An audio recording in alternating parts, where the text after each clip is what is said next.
I'm Patrick Burke. I'm one of the principals at Michael Graves Architecture and Design.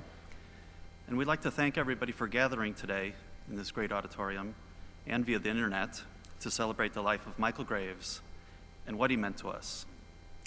He had a significant impact on the lives and careers of many of us here. Michael was the most passionate, optimistic, talented, insatiable, and determined person I have ever known. He was an extraordinary and irreplaceable educator, architect, designer, and artist. I first met Michael in 1980 when I came to Princeton University as a graduate student in the School of Architecture. It was an incredible time to be part of this school, and the faculty was just amazing. Michael was the professor for my first semester studio and the advisor for my final thesis project. As you've heard from others today, he was a truly inspirational teacher. He had a major influence on the education and subsequent careers of generations of architecture students. For many, he was the most influential person in their entire careers. Michael's passion in the design studio inspired students to strive for their best. He accepted nothing less. You saw how much design and its place in the broader culture mattered for him. For Michael, architecture was not just a profession, it was his calling, and he wanted his students to take up that cause.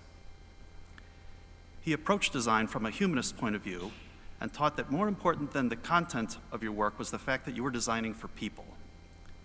His highest praise when he was reviewing a student's design was to say that he would love to experience that space. And his most damning criticism was to point at a drawing on the wall and say, "Well, I just don't want to be there." That was when you really bombed. He taught us how to work at multiple scales on a single project and to broaden the role of the architect, from master planning to the building, but then into its rooms and furnishings, and beyond into the landscape and the artwork. Michael had a great respect for the history of architecture and insisted that his students understand the continuum of the architectural language and discourse. He would expand the conversation into the arts beyond architecture. We would be talking about things like music and art and painting and gardens and literature. He was not working to send us off onto careers as builders of buildings. He was investing himself in the creation of the next generations to lead in the future development of academia and culture. As students, we struggled with our design work, putting in very long hours in a highly intense, smoke-filled studio. It was a grind. But when Michael reviewed our work, he encouraged us and helped us understand that there could be joy in the process. He also showed us that architecture did not always have to be so damn serious. It was okay to incorporate color, passion, and whimsy in our design work. Michael truly liked to see people smile. These are lessons that Michael spent 39 years teaching at Princeton, and many graduates took them with them to their professional careers. They have all been essential lessons for me, and I am thankful for having had the opportunity to study under him. After completing school, Michael asked me to join his office. In school, Michael tried to ignite a passion for design in his students, but in the office, that passion was in full flame for everyone in our work, and we lived by the same lessons that Michael taught at Princeton. Michael really did love working with people. He loved the fact that we were all on a mission together. He wanted everyone to contribute and bring their best efforts every day. He was also extremely competitive. When we were invited to participate in an important design competition, as we often were in the 1980s and 90s, Michael and the office collectively attacked the work with complete disregard to our health and our personal lives.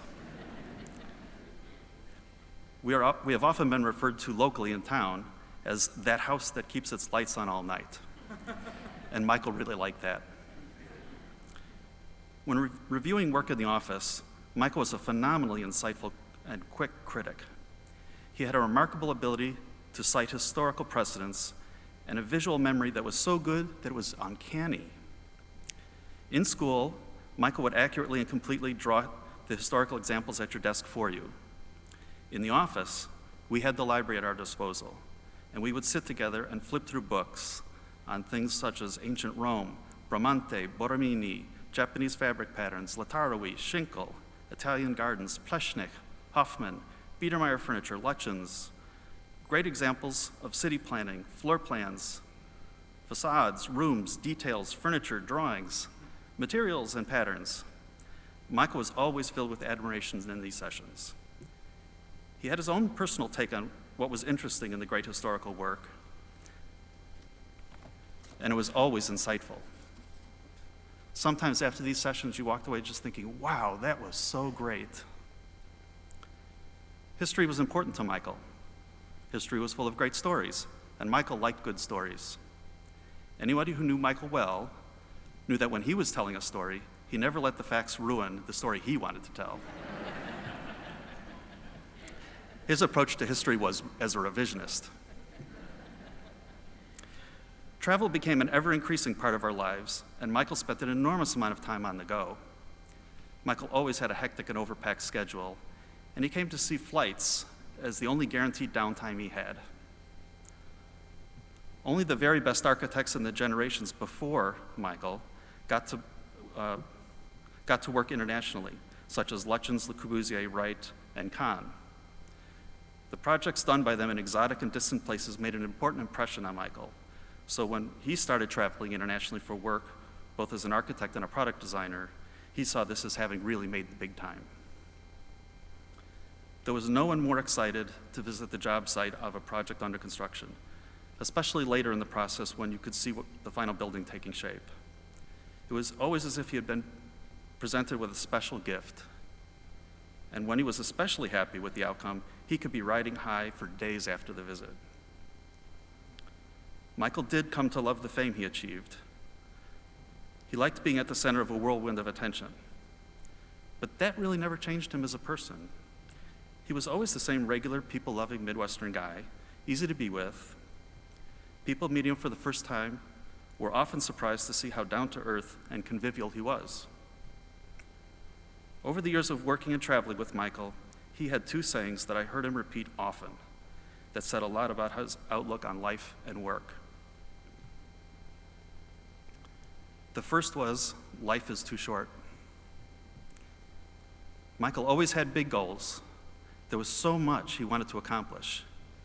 He was a designer with an insatiable appetite for more things to design and more new places to see. He was tireless. Looking back at his career, it's amazing how prolific he was as an educator, architect, product designer, and artist. He was also an eternal optimist. He thought that everyone should look at things from the most positive perspective. He could be irreverent when he thought something or someone was wasting his time. Michael had no patience for anyone who was not a team player, did not see the obvious, was a pessimist, didn't work hard, or simply held up the progress of things. He was intolerant of anything other than your best effort, and he did not suffer fools gladly. The Tea Party politicians drove him absolutely nuts. As they should. And it's all because, life is too damn short. The second saying was, now that'll put a smile on their faces. Designing was always a joyful and optimistic process for Michael. He loved drawing and working on a design, tuning and retuning it to keep improving it. When he was really on a roll at his drawing board, he had his music playing, and you could hear him across the office singing loudly, along with Bob Dylan or the Beatles, or soulfully trumpeting along with Billie Holiday. Michael was always designing for people, and he wanted his architecture and products to make people happy, and he wanted them to see that this really mattered to him. He did not want our work to be challenging. He wanted it to be accessible in every way. This became more important for Michael as the years went by. When we were tuning a design together or preparing a presentation, you knew the moment when Michael thought we had arrived at something good, as he would often gleefully say, now that'll put a smile on their faces. One of the dreams of the earliest 20th century modernism was that mass production would bring good design and quality products to everyone. That was an important vision for Michael. When some of our very first products went to the market in the mid-1980s, such as the Alessi tea kettle and the Swid Powell coffee pot, Michael was a little bit disappointed to realize that they were only going to be sold as luxury items in museum shops and select upscale kitchen shops. He had hoped that they would be lower priced and available to everyone. There was always a working class side to Michael. He was thrilled later when we got to design products for the discount retailer Target. He saw that as the democratization of design, and he was very proud of his role in delivering that. Michael's ability to draw is legendary. He learned, thought, communicated, and inspired by drawing. Small, fine ink sketches, soft pencils, large charcoal or chalk, gouache or acrylic paintings, and colored pencil on yellow tracing paper, his drawings were always seductive and evocative. He loved to draw, and he appreciated those who had that talent. But Michael really was the one that everyone looked up to when it came to drawing. He was the best of his generation. Sadly, given the way the computer has replaced the architect's reliance on their drawing skills, very few students today invest the time and effort to develop their ability to draw. It frustrated Michael greatly that such an important skill was disappearing from academia and the profession. There may never be another with Michael's artistic talents in the profession again. Later in life, Michael took up golf, and he really loved it. He enjoyed leaving the office a little early to walk as many holes as possible before dark here at the Springdale Golf Club. He came to see that as a nice gift when travel, work, and weather allowed him the opportunity. Michael sometimes played with friends, sometimes just with his dog. Playing with Michael could be a little frustrating for anybody who was serious about the game, as he had his own approach to the rules and to scoring. And he believed he was entitled to play hit-it-till-you-like-it golf all day long. Fortunately for Michael, this never bothered his dog. Michael had the opportunity to play in a few PGA Pro-Am golf tournaments and got to play with PGA Tour pros like Freddie Couples and Marco Mira. He was as excited about playing with the PGA pros as he was with his White House invitations. Today would have been a big day for Michael. It's the final round of the Masters tournament. Michael and I were the only two addicted golf fans in the office, and we were always excited to review the best parts of the most recent tournaments together. During the period of Tiger Woods' dominance in the game, we were always buzzing and marveling together over the brilliant shots that he hit the previous weekend, and that had to be done before we could get down to work. Michael pursued the game as a player and a fan with the same passion and drive he brought to his work. He could hit balls on the practice range for hours. I mean hours. Once on a trip, we played a round of golf with a client group. After the round, we were all headed to the bar for a drink. But Michael wanted to go straight back to the range to hit a few more balls, and he would meet us in a little bit. An hour later, there was still no Michael in the clubhouse, so we went to the range to pry him away so we could all go for dinner. We still had to wait for it to get to be too dark for him to see the ball before he would stop practicing. And that was Michael. He was tireless and determined about achieving more, whatever he was doing. And he was convinced that if you put in the effort, you would be able to do it better, whether it was teaching, designing, drawing, painting, or golf. When Michael finally retired from Princeton University in 2001, it was a tough decision for him that took some years, actually, for him to reach. He was proud of his 39 years here on the faculty, but he saw that the benefit of no longer having the responsibility of an academic schedule would be that he would have more time to play golf. And it would give him a chance during the winter to go down and use his Miami apartment and play golf in Florida. 8 months after retiring from Princeton, in February 2003, Michael went on a trip to Frankfurt with a cold, returned over the weekend with a sinus infection, and on a Monday left the office with a splitting headache. He was hospitalized that evening and paralyzed from the chest down by the next morning. Michael faced disability with the same optimism and determination he brought to his work. If there was ever a time to see Michael as a great role model, it was post-paralysis. The amazing thing is that Michael never gave up. He remained the eternal optimist. He just never gave up. It was, of course, extremely frustrating for him to be trapped in a hospital for months, to have lost the ability to walk, to never play golf again, to be trapped in facilities that were so ugly and sterile, and with such bad food, too. But what Michael hated most was that he was presented with the most undignified giant speed bump. He still had so much work he wanted to accomplish, and as you know, he was driven by the belief that life is too short. Michael developed an empathy for people who face disabilities, not only the patients and disabled, but the family members and clinicians as well. He experienced good care in poorly designed facilities, and he was determined that he would focus his design abilities to improving the healthcare experience. In the last decade, we have focused on a variety of healthcare projects from patient room furniture, transport chairs, rehabilitation hospitals, and clinics. Michael thought the recent trend to make hospitals look more hotel-like was just ridiculous and completely missed the point. A healthcare facility is not a hotel. In our approach, we of course want to make things look better, but more importantly, we wanted them to work better for the patients, caregivers, and visitors. The Madonna Rehabilitation Hospital that is currently under construction in Omaha was particularly important to Michael, as this was the kind of facility he had spent so much time in, a rehabilitation hospital that served severe cases such as spine, neck, and brain patients. Many patients there are in wheelchairs. Michael was determined that we were going to get it right with this rehabilitation hospital. He wanted to create an environment that worked better and communicated to the patients and families that they were no longer in a critical care institution, but were now on the road to recovery. He wanted these people to get back to their lives and back to work. They still had a lot to accomplish too, and life really is too short.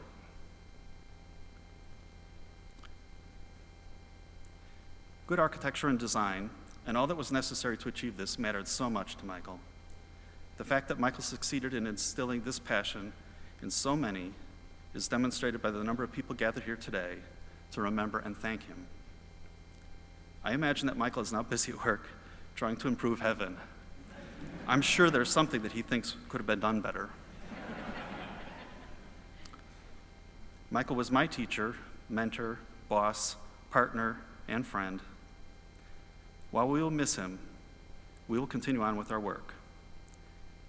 He had always hoped to create a practice that would carry on after him, and we are grateful for the foundation he provided. Michael would not want us to remain sad for too long, though. He would rather see us all smile. Michael, thank you for everything.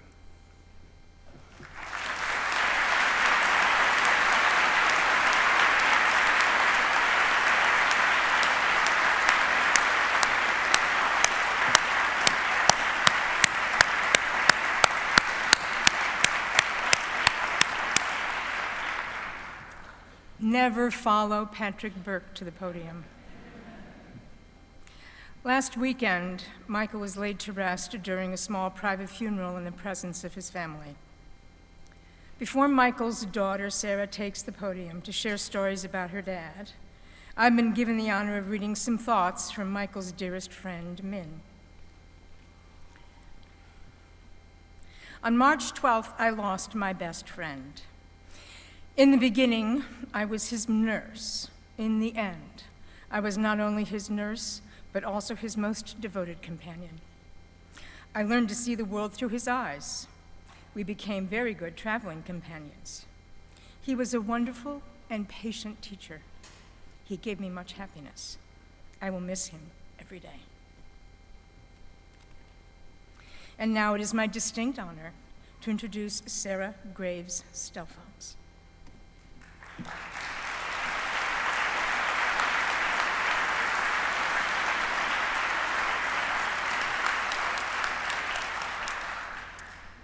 Many of you have known Dad and worked alongside him for years, and you probably know that side of him far better than his kids do.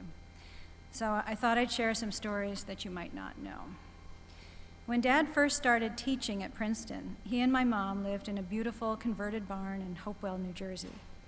Now, Dad, as people have mentioned, had a bit of a sweet tooth. So every Sunday, he would walk into town and buy half a dozen donuts at the local bakery.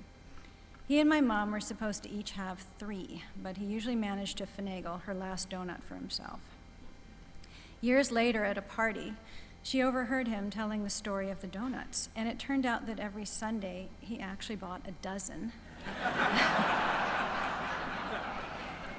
Ate 6 on the way home, and still managed to get her last one. And because sweet tooths run in families, Dad and I shared an obsession with ice cream. One day when I was about 8 years old, we went into the local Baskin-Robbins in Harvard Square, which of course boasted 31 flavors. I got daiquiri ice and chocolate orange because they seem the most exotic. And he got 2 scoops of vanilla. How can you do that? They have all these flavors and you choose vanilla. It's so embarrassing. He looked down at my small, eye-rolling self and replied, "My dear, it is French vanilla." Unlike the other preppy dads in Princeton, who were often found wearing trousers with lobsters or whales on them, Dad wore a beret. At the time, Adam, Annie, Liza, and I all thought this was done for the express purpose of mortifying us in front of our friends. But in hindsight, I came to understand that Dad knew what we didn't. Lobsters and whales belong in the ocean, and berets are pretty cool. In the office, at home, and in the car, Dad's musical universe consisted of Mozart and Bob Dylan, including on one ill-advised road trip with all of us kids to Monticello in Virginia, where we spent most of the journey having spitball fights and holding up signs in the rear windows that read, "Help, I'm being kidnapped." We hadn't advanced much beyond top 40 radio at that point, and so mercilessly teased him for his classical music selections. "It's awful," we chorused, and the next thing we knew, he ejected the tape and threw it out the window. That music is awful, don't you know? It's not easy to shock or impress a bunch of preteens, but judging by the big grin on his face, we knew he'd succeeded. That wasn't to be the last musical incident, though. One year, Dad took his grandkids to Disney World. It turns out Dad really likes amusement parks, and he went on every single ride with them. There were some rides, however, that had a height requirement, and my youngest, who was 4 at the time, was not tall enough for 2 of them. It was agreed upon that I would take the older 2 on the Drop of Doom, and Dad would take the Rock and Roller Coaster. It didn't occur to us to ask why it wasn't just called the roller coaster. He and the kids got buckled in, and Nathan and I waited for them to finish. Will and Kate got off the ride with big smiles, but Dad was looking pretty grim. "What happened?" I asked. "You owe me," he said. It turned out that as the roller coaster got underway, headphones had dropped down and blasted Aerosmith into his ears the whole time. When Dad first became paralyzed, we hoped it wouldn't be permanent. It seemed like an awful dream from which he would soon awake, but that was not to be. It was so hard for him in the beginning when he had to learn a completely new way of life. After being the guy who was always on the go, always traveling, working, and in later years, golfing.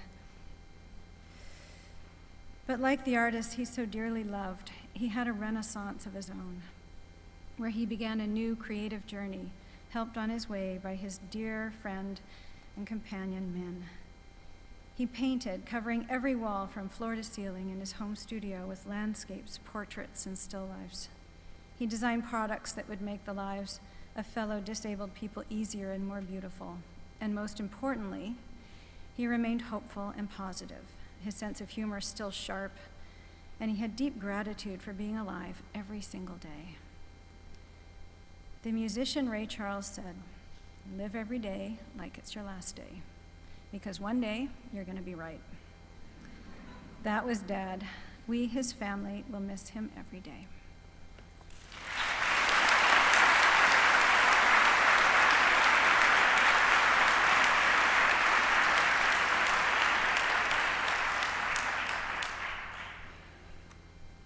Oh, need my seat? I'm back. Over the past decade, one of Michael's greatest joy has been the company of his young son, Michael Sebastian Min Graves. Michael prepared some remarks for this occasion, which he asked me to read on his behalf. Michael, you're welcome to join me if you would like. Thank you. Thank you.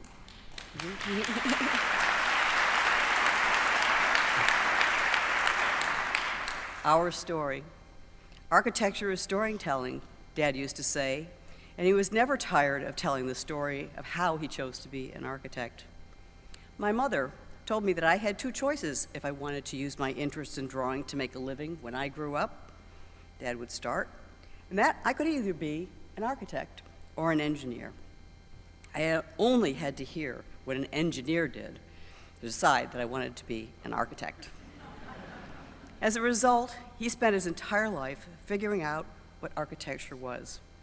He ended up redefining what an architect should be and lived the most authentic life an architect could possibly have.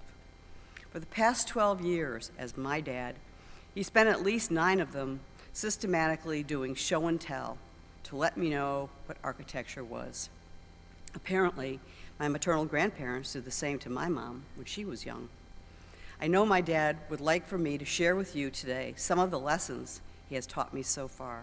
So, Professor Dad, here it goes. Architecture is love and a way of life. Dad showed his love to the people around him generously. He loved his work and the people he worked with. Architecture starts with drawings. Dad believed that an architect must know how to draw, and he eagerly started my first drawing lesson even before I figured out that I was right-handed. Dad was pleased that I was able to participate in doing portraits during Christmas and New Year's holiday, which yielded Dad's favorite portrait of him that Mom painted.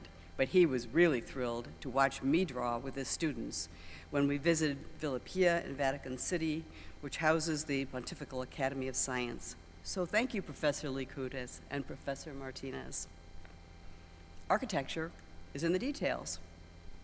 Dad was constantly learning and searching better ways to make things, and I loved it when he did projects with me. Dad was a great leader. Mom always slowed things down, but he was a dependable labor support.